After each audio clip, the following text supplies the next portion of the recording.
بسم الله الرحمن الرحيم تبارك الذي بيده الملك وهو على كل شيء قدير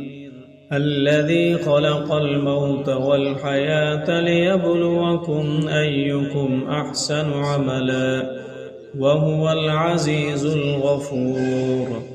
الذي خلق 7 سماوات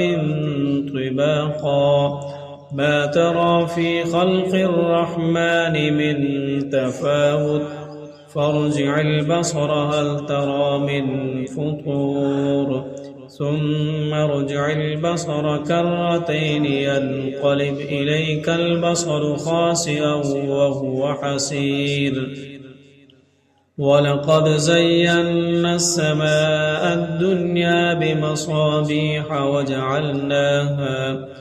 وجعلناها رجوما للشياطين وأعتدنا لهم عذاب السعير وللذين كفروا بربهم عذاب جهنم وبئس المصير إذا ألقوا فيها سمعوا لها شهيقا وهي تفور تكاد تميز من الغيظ كلما ألقي فيها فوج سألهم خزنتها ألم يأتكم نذير قالوا بلى قد جاءنا نذير فكذبنا وقلنا ما نزل الله من شيء إن أنتم إلا في ضلال كبير وقالوا لو كنا نسمع أو نعقل ما كنا في أصحاب السعير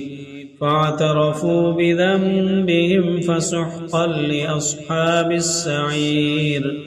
إن الذين يخشون ربهم بالغيب لهم مغفرة وأجر كبير وأسروا قولكم أو اجهروا به إنه عليم بذات الصدور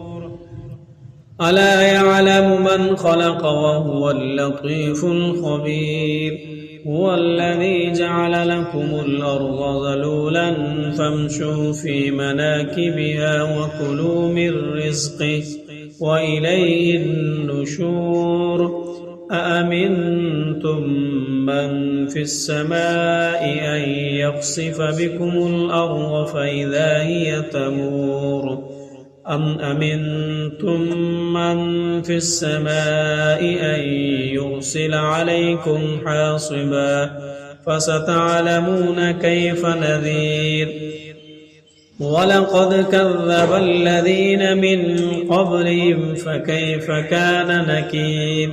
أولم يروا إلى الطير فوقهم صافات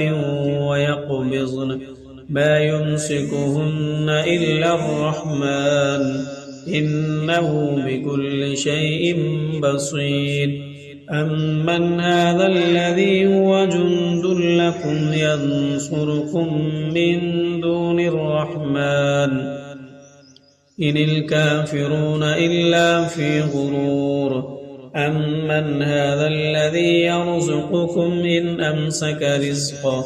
بل لجوا في عتو ونفور أفمن يمشي مكبا على وجهه أهدى أمن يمشي سويا على صراط مستقيم قل هو الذي أنشأكم وجعل لكم السمع والأبصار والأفئدة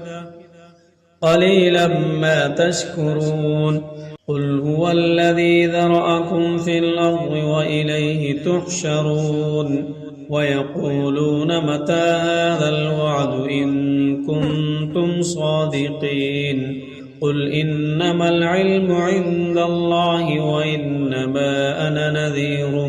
مبين فلما رأوه زلفة سيئت وجوه الذين كفروا